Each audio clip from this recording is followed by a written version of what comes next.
पहलगाम हमले में कानपुर के शुभम की मौत हुई। आतंकी हमले में शुभम की गोली मारकर हत्या कर दी गई। आतंकियों ने सिर में गोली मारी। परिजन 2 महीने पहले हुई शुभम की शादी का जश्न मना रहे थे, लेकिन अब उस घर में मातम है। शुभम द्विवेदी अपने परिवार के साथ कश्मीर घूमने गए थे। शुभम की 2 महीने पहले ही शादी हुई थी, जिस समय आतंकियों ने उन्हें गोली मारी। उनकी पत्नी भी उनके साथ थी। बताया जा रहा कि आतंकियों ने पहले उनसे उनका नाम पूछा, फिर गोली मार दी। बेटे के साथ घूमने गए पिता और अन्य परिजन अनंतनाग में ही रुके थे। शुभम पत्नी के साथ पहलगाम चले गए। शुभम अपने परिवार के साथ घूमकर 23 अप्रैल को वापसी करने वाले थे। शुभम द्विवेदी अपने परिजनों के साथ 18 अप्रैल को जम्मू कश्मीर घूमने गए थे, लेकिन अब शुभम के बिना ही ये परिवार लौट रहा है। आज इस दुख की घड़ी में, और ये दुख की बात है, ये आपको कब बैड न्यूज़ मिली सर? करीबन 3 बजे दोपहर में ये न्यूज़ हमको मिली कि वहाँ पर इस तरीके की घटना हो गई है और शुभम भैया को गोली लग गई है। उसके बाद वहाँ पर भगदड़ का काफ़ी माहौल था, तो काफ़ी देर तक तो कोई न्यूज़ मिली नहीं। एक वीडियो वायरल हुआ था जिसमें देख करके हमको ये देखने पर पता चला कि शुभम भैया को गोली लग गई है और सर पे गोली लगी हुई दिख रही थी। उस वीडियो में वो काफ़ी खून बह गया था और सर की तरफ काफ़ी चोट नज़र आ रही थी। उसके बाद काफ़ी देर बाद ये जानकारी मिली कि वहाँ पर आतंकियों ने हमला किया, कई लोगों से नाम पूछ करके गोली मारी। शुभम भैया से उन्होंने ये कहा कि अगर आप कलमा पढ़ देंगे तो हम आपको गोली नहीं मारेंगे। उनकी वाइफ से कहा कि हम आपको छोड़ रहे हैं ताकि आप जाकर के सरकार को बताएं कि हमने आपके साथ क्या किया। इस तरीके की घटना वहाँ पर हुई और फिर करीबन 6 बजे तक हम लोगों को ये पुष्टि हुई कि उनकी डेथ हो गई है। सर, आखिरी बात आपकी शुभम द्विवेदी से कब हुई या उनकी जो फैमिली मेंबर्स उनकी कब लास्ट बात हुई? हम लोग रेगुलरली कांटेक्ट में थे, क्योंकि घूमने गए हुए थे, तो फ़ोटोज़ वगैरह शेयर करना, वहाँ का मौसम कैसा है, इस तरीके का हालचाल लेना, ये आप समझिए कल रात में भी बात हुई थी, आज सुबह भी बात हुई थी। करीबन दोपहर में 2-3 बजे जब हम लोगों ने फ़ोन किया, तब उसी समय करीबन 15-20 मिनट पहले ये घटना हुई थी। 3 बजे हम लोगों ने फ़ोन किया, करीबन 15-20 मिनट पहले ये घटना हुई थी। तो उन्होंने बताया कि इस तरीके की घटना हो गई और उस समय उनको भी सिचुएशन क्लियर नहीं थी कि क्या हुआ अचानक से, क्योंकि बहुत अफरा तफरी जैसा माहौल था। खैर थोड़ी देर बाद उनका जब मेरी शुभम की वाइफ से बात हुई तो उन्होंने मुझे बताया रोते हुए कि शुभम को गोली मार दी है। सर, एक चीज़, कितने मेंबर्स यहाँ से कानपुर से गए थे उनके साथ, और बाकी मेंबर्स कैसे हैं, क्या स्टेटस आपको पता चला अभी तक सर? टोटल 11 लोग यहाँ सर गए हुए थे एक ग्रुप में, और बाकी सब लोग तो ठीक हैं। बस शुभम भैया को गोली मारी उन्होंने, और उनके साथ जब इस समय गोली मारी उस समय शुभम उनकी वाइफ भी उनके साथ थी, तो वो मानसिक तौर से बहुत डरी हुई हैं और कुछ बात करने की स्थिति में नहीं है। सर, बस एक आखिरी सवाल, जो फौज के लोग जैसा आपने कहा, क्या मदद कर रहे हैं लगातार आप लोगों की कि नहीं? जी। और वो कब आना था उनको, उनकी वैसे आना कब था उनकी वापस? वापस इनको कल आना है। पहले से मतलब कल आने का ही प्लान था। फ़ौज के लोग वहाँ पर निरंतर उनके साथ हैं, सपोर्ट कर रहे हैं, और मैं शुक्रगुज़ार हूँ भारतीय सेना का। इसलिए बस मेरी इतनी गुजारिश है कि उनका जो शव है उसकी फॉर्मेलिटीज़ जल्द से जल्द कंप्लीट करके उनके शव को कानपुर पहुँचा दिया जाए, और बाकी लोगों को शायद कल वापस भेजने की बात चल रही है। तो आप देख सकते हैं हमारे साथ वो पीड़ित परिवार है जिन्होंने अपना भाई खोया है। उनका ये कहना है कि ये जब भी इस मंजर के बारे में सोच रहे हैं कि इनके रोंगटे खड़े हो जा रहे हैं, क्योंकि जो परिवार यहाँ से 17 तारीख को निकला था उसे कल यहाँ पहुँचना था। उनके पहुँचने से पहले शुभम द्विवेदी की मौत की खबर आई। अब ये सिर्फ ये मांग कर रहे हैं कि उसके शव को जल्द से जल्द कानपुर भेजा जाए। विजय आशीष पांडे के साथ अमित गंजू, न्यूज़ 18 कानपुर। पहलगाम आतंकी हमले में कुछ संदिग्ध हिरासत में लिए गए। आतंकियों ने लोगों का धर्म पूछकर लोगों को गोली मारी थी। आतंकी हमले में 26 लोगों की मौत हुई है, 5 लोग गंभीर रूप से घायल हुए हैं, और यहाँ कुछ संदिग्धों को हिरासत में लिया गया, उनसे पूछताछ की जा रही है। लगातार कॉम्बिंग ऑपरेशन भी चलाया जा रहा है। आशंका है कि आसपास के जंगलों में ही छिपे हो सकते हैं आतंकी। 3 विदेशी और एक स्थानीय आतंकी होने की बात कही जा रही है। उनकी तलाश में इस वक्त सुरक्षा एजेंसियां लगी हुई हैं, सेना लगी हुई है, और इसी बीच कुछ संदिग्धों को भी हिरासत में लिया गया है। बिना स्थानीय लोगों की मदद के ये हमला मुमकिन नहीं था।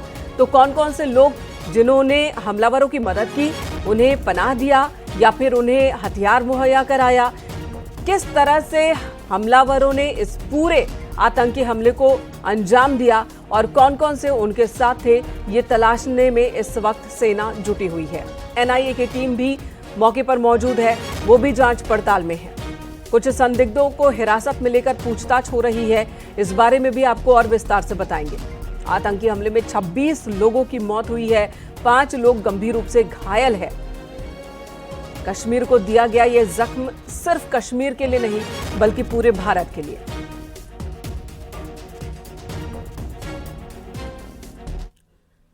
पुलवामा के बाद सबसे बड़ा आतंकी हमला है ये। आतंकियों ने धर्म पूछकर कत्लेआम मचाया, प्राइवेट पार्ट्स चेक किए सैलानियों के, ताकि वो कंफर्म हो सके कि मुसलमान है या नहीं सामने वाला शख्स। अमरनाथ यात्रा से पहले कश्मीर को दहला दिया गया।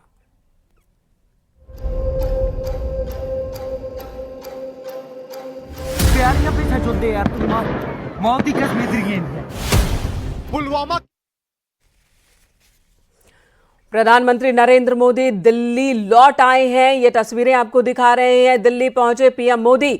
सऊदी अरब की यात्रा को बीच में छोड़कर लौटे हैं प्रधानमंत्री।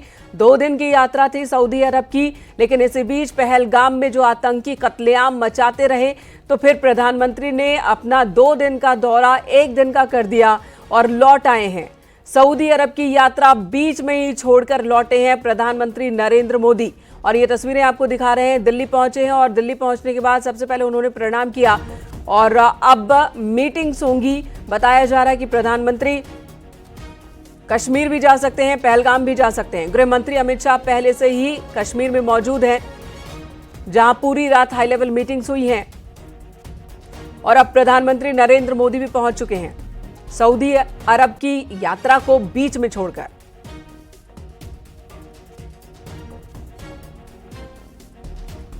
प्रधानमंत्री के साथ अजित डोभाल को भी आप देख रहे हैं। अजित डोभाल खुद पहुंचे हैं प्रधानमंत्री को लेने के लिए और यहीं से ही जाहिर सी बात है कि हमले के बारे में और हमले के बाद से अब तक उठाए गए कदमों के बारे में वो जानकारी देंगे। प्रधानमंत्री लौटे हैं। अमूमन जब विदेश दौरे से लौटते हैं पीएम, तो उनके चेहरे का हाव भाव एक विजयी मुस्कान के साथ होता है, लेकिन आज जब लौटे हैं तो अंदाजा लगाया जा सकता है इन तस्वीरों को देखकर कि क्या बीत रही होगी उन पर भी। आतंकियों को लेकर, आतंकवाद को लेकर जीरो टॉलरेंस की नीति की बात मौजूदा सरकार करती है। कई कदम उठाए गए और जब जब हमला हुआ पाकिस्तान की ओर से मुंह तोड़ जवाब दिया गया, भारत की ओर से, भारत की सेना की ओर से। एक बार फिर बड़ी चुनौती पहलगाम में आतंकियों ने दी है। सेना के जवान लग गए हैं सभी आतंकियों को जहन्नुम तक पहुंचाने में, आतंकियों के आका कौन उन तक पहुंचने में। प्रधानमंत्री भी लौट आए हैं। ये 2 तस्वीरें आपको दिखा रहे हैं, एक तस्वीर दिल्ली की, दूसरी तस्वीर जम्मू कश्मीर की। श्रीनगर की तस्वीर आपको दिखा रहे हैं। चप्पे चप्पे पर इस वक्त सुरक्षा कर्मी तैनात हैं। जो जम्मू कश्मीर एक बार फिर पर्यटन की तरफ लौट रहा था। जम्मू कश्मीर के जीडीपी का 8% हिस्सा पर्यटन से ही आता है, यानी कि जो जम्मू कश्मीर के लोग हैं उनकी आर्थिक स्थिति मजबूत करने का एक जरिया पर्यटन उद्योग ही। लेकिन उसी पर्यटन उद्योग पर हमला आतंकियों ने किया। एक बार फिर आप देखिए, कश्मीर में हाई अलर्ट है, जगह जगह सुरक्षा कर्मी तैनात हैं। ऐसी तस्वीरें 90 के दशक में देखने को मिला करती थी, लेकिन फिलहाल कल के हमले के बाद सिक्योरिटी बढ़ा दी गई है। दूसरी तस्वीर दिल्ली की आपको दिखा रहे हैं, जब प्रधानमंत्री नरेंद्र मोदी अरब के दौरे को बीच में ही छोड़कर लौटे हैं।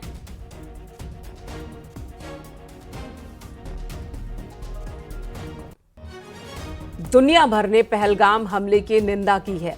दुनिया भर ने निंदा की है और ये भी खबर आ रही है कि अमेरिका के राष्ट्रपति डोनाल्ड ट्रंप पीएम मोदी से बात कर सकते हैं। ऐसा होना नहीं चाहिए, क्योंकि यहाँ पे धरती का स्वर्ग बोला जाता है और हर कोई यहीं आना चाहता है। अभी साउथ में गर्मी है तो हर कोई यहाँ आना चाहता है और बहुत बहुत सुंदर जगह है, लेकिन ये बहुत ही दुखद है। टूरिस्ट पे कभी नहीं हुआ, पहली बार टूरिस्ट पे हुआ है। तो ये ऐसा, मतलब इसकी जितनी निंदा की जाए वो बहुत कम है। तो आज कश्मीर बंद भी है। जी, ये और यहाँ के लोकल्स बहुत सपोर्ट करते हैं, बहुत कर रहे हैं। कश्मीर बंद है, इन्होंने बहुत सपोर्ट किया है और अब आज देख रहे हैं कि मार्केट नहीं खुलेंगे और जो भी बाकी सब है, तो ये सपोर्ट में ही है। आप फिर भी घंटाघर के लिए आए हैं देखने के लिए? हाँ जी, हम सुबह सुबह आना चाहते थे लाल चौक घंटाघर, तो वो आए हैं, देख रहे हैं। आप आइए मैडम। आपका नाम? दिव्या। कहाँ से आए? हम लोग राजस्थान जयपुर से आए हैं। बताइए कैसा माहौल है कश्मीर में जो कल? कश्मीर श्रीनगर का माहौल तो बहुत सही है, हम लोग यहाँ पे स्टे कर रहे हैं अभी, लेकिन जैसा कि हमने पहलगाम के बारे में सुना है तो उसको देख के हम लोगों को भी थोड़ा डर सा लग रहा है ऐसा। तो हम लोग का जो आगे का प्लान था वो सब अभी थोड़ा डर के कारण हम लोगों ने सब चेंज कर दिया है। बाकी हम लोग यहाँ पे एक स्वर्ग के कारण घूमने के लिए आए थे। बाकी अभी श्रीनगर को देखिए तो श्रीनगर के लोग और यहाँ का माहौल बहुत ही अच्छा है, यहाँ कोई दिक्कत वाली बात नहीं है। आपको लगता है कि बहुत बुरा हुआ? ऐसा नहीं होना चाहिए। ऐसा नहीं होना चाहिए था बिल्कुल। टूरिज्म में, यहाँ टूरिज्म के कारण ही लोगों की इकोनॉमी चल रही है और उन्हीं के साथ में उन्होंने ऐसा किया है, तो बहुत ही गलत है ये। तो आज आप आए हैं घंटाघर देखने? हाँ, आज हम ये देखने के लिए आए हैं। ये टूरिस्ट हैं जो जम्मू कश्मीर घूमने पहुंचे हैं। श्रीनगर लाल चौक की ये तस्वीर हम आपको दिखा रहे हैं, जहां पर सैलानी पहुंचे हैं। वो बता रहे हैं कि अभी तक का अनुभव तो अच्छा था, लेकिन अब जो खबर आ रही है वो अच्छी खबर नहीं है। ये श्रीनगर में ठहरे हैं, पहलगाम में आतंक मचा कल। इसी तरह से बड़ी संख्या में लोग पहलगाम पहुंचे थे। जब भी कोई जम्मू कश्मीर घूमने जाता है कोई भारतीय, तो श्रीनगर के अलावा 2 और लोकेशन है जहां सबसे ज्यादा जाना चाहता है कोई भी, पहलगाम, गुलमर्ग। ये पहलगाम जहां पर कल आतंकी हमला हुआ और अब पूरे कश्मीर में ही हाई अलर्ट है।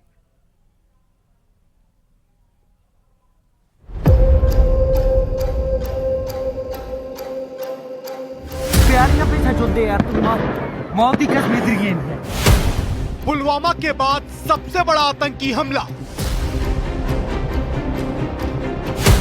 धर्म पूछकर आतंकियों ने मचाया कत्लेआम।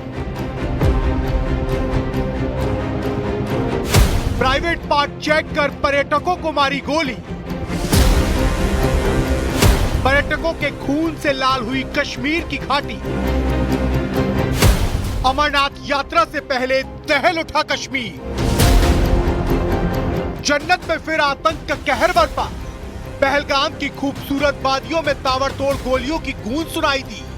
मासूम सैलानी एक बार फिर आतंकवादियों का निशाना बने। खबरों के मुताबिक सेना की वर्दी में पहुंचे आतंकवादियों ने सबसे पहले पर्यटकों से उनका धर्म पूछा। उसके बाद उनकी पैंट उतरवाकर उनके प्राइवेट पार्ट चेक किए और फिर पहलगाम की घाटी को पर्यटकों के खून से लाल कर दिया। आतंकियों ने जम्मू कश्मीर में उस जगह पर्यटकों को निशाना बनाया जो पवित्र अमरनाथ यात्रा का सबसे शुरुआती पॉइंट है। पहलगाम हमले की जिम्मेदारी आतंकी संगठन टीआरएफ ने ली है। सेना के मुताबिक आतंकी संगठन टीआरएफ लश्कर-ए-तैयबा का मुखौटा है, जिसे पाकिस्तानी सेना की मदद के लिए 2019 में बनाया गया था। इसे पाकिस्तान के कब्जे वाले कश्मीर में बैठे लश्कर के कमांडर चलाते हैं, ताकि जम्मू कश्मीर में आतंकी हमले कर हिंदुस्तान का माहौल बिगाड़ा जा सके। आतंकी संगठन टीआरएफ का नाम तब सामने आया था जब 2020 में कुलगांव में 3 लोगों की हत्या कर दी गई थी। सेना के सूत्रों के मुताबिक टीआरएफ जम्मू कश्मीर में वही दौर वापस लाना चाहता है जो कभी 90 के दशक में हुआ करता था। टीआरएफ के आतंकी टारगेट किलिंग पर फोकस करते हैं, मतलब इस संगठन के आतंकी लोगों को चुन चुन कर निशाना बनाते हैं, जो इस बार उन्होंने पहलगाम में किया। टीआरएफ के ज्यादातर हमले गैर कश्मीरियों पर हुए हैं, ताकि बाहरी राज्यों से आने वाले लोग डर की वजह से जम्मू कश्मीर में ना आ सके।